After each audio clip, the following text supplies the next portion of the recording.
Hi friends, అందరికీ నమస్కారం. లావణ్య స్టోరీస్కి స్వాగతం. ఈ వీడియో అయితే తిరుమల సేవ గురించి అండి, శ్రీవారి సేవ గురించి చేసిన వీడియో. కొంచెం వీడియోస్ అప్లోడ్ చేయడం లేట్ అయింది, షెడ్యూల్ చేసుకోలేకపోయాను. సేవ నుంచి వచ్చిన తర్వాత ఇక్కడ కొన్ని వీడియోస్ అప్లోడ్ చేస్తూ కొంచెం ఈ వీడియో లేట్గా అందిస్తున్నాను. మేమైతే 4వ తేదీ సేవకు బయలుదేరి తిరుపతిలో కార్తీక బ్రహ్మోత్సవాలు పద్మావతి అమ్మవారికి జరుగుతున్నందుకు అక్కడ 3 రోజులు మేము సేవ చేసుకున్నాము. 4, 5, 6 అక్కడ అమ్మవారి సన్నిధిలో ఒకరోజు డ్యూటీ వేశారు. చాలా సంతోషంగా అక్కడ కూడా సేవ చేసుకున్నాము. ఆ తర్వాత 6వ తేదీ సాయంకాలం 5 గంట మేము కొండపైకి అయితే చేరుకున్నాము. అక్కడి నుంచి మేము సేవా సదన్కి వెళ్ళి అక్కడ మా లాకర్స్, బెడ్స్ అవన్నీ చూసుకొని డ్యూటీ వేయించుకునేసరికి 7 అలా అయిందండి.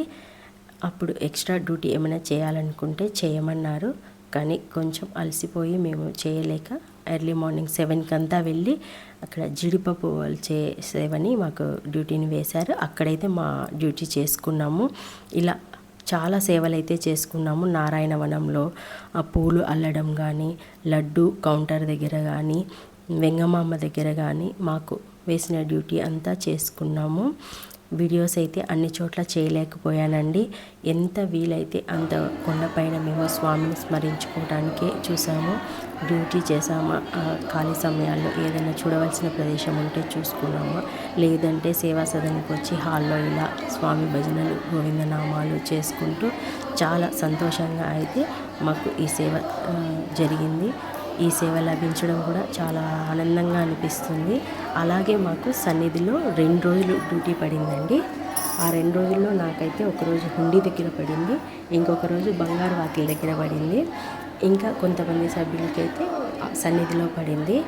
నేను కూడా చాలా సన్నిధిలో పడలేదే, స్వామివారిని చూసుకోలేకపోయానే అని కొద్దిసేపు అయితే అనిపించింది. ఒక 2-3 నిమిషాలైతే బాధపడ్డాను. కానీ రోప్ దగ్గర ఉండి నాకు ఇచ్చిన సేవని చేసుకుంటూ అలాగే దేవుడి నామస్మరణ చేసుకుంటూ ఉన్నాను.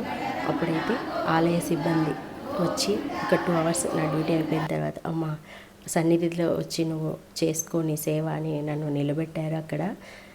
అప్పుడు చూడాలండి నా ఆనందం. ఇంకా స్వామివారికి ఎదురుగానే స్వామిని చూస్తూ భక్తులందరినీ పదండి పదండి అని చెప్తూ నా సేవనైతే నేను ఇలా పూర్తి చేసుకున్నాను.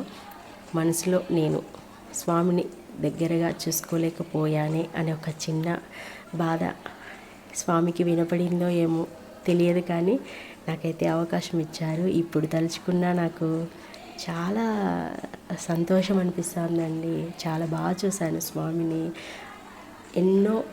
ఎన్నో స్వామికి చెప్పుకున్నాను, ఎంతో స్వామి సేవ చేసుకున్నాను. ఎప్పటికీ ఆ స్వామి పాదాలను వదలను. ఆయన సేవను నాకు ఎప్పుడు లభించినా చేసుకుంటాను. ఇది 3వసారి స్వామివారి సేవకు వెళ్ళడం. చాలా ఆనందంగా అనిపించింది.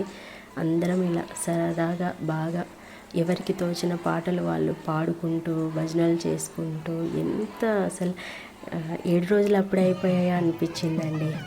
ఇదైతే ఇంకా సన్నిధి డ్యూటీ అయిపోయి బయటికి వచ్చాము. సాయంకాలము స్వామికి సహస్ర దీపాలంకరణ ఉత్సవాలు అయితే జరుగుతున్నాయి. ఇంకా ఫోన్ కూడా లేదు. పక్క వాళ్ళని అడిగి ఈ వీడియో తీసి నాకు పంపించండి అని నా నెంబర్ ఇచ్చి స్వామి వీడియో అయితే పంపించుకున్నాను. ఇలా చాలా ఆనందంగా అయితే జరిగింది మాకు శ్రీవారి సేవ. అలాగే నా ఛానల్ని ఆదరిస్తూ కొత్త వాళ్ళు చాలామంది సబ్స్క్రైబ్ చేసుకుంటున్నారు. ఇలాగే నన్ను ముందుకు తీసుకెళ్తారని ఆశిస్తూ ఇవాళకైతే ఈ వీడియో అందిస్తున్నానని మీకందరికీ చాలా కృతజ్ఞతలు నన్ను ఆదరిస్తున్నందుకు. ఇంకా ఎవరైనా నా ఛానల్ని మీ స్నేహితులకి ఫార్వర్డ్ చేసి సబ్స్క్రైబర్స్ని పెంచాలని కోరుకుంటున్నాను. Thank you.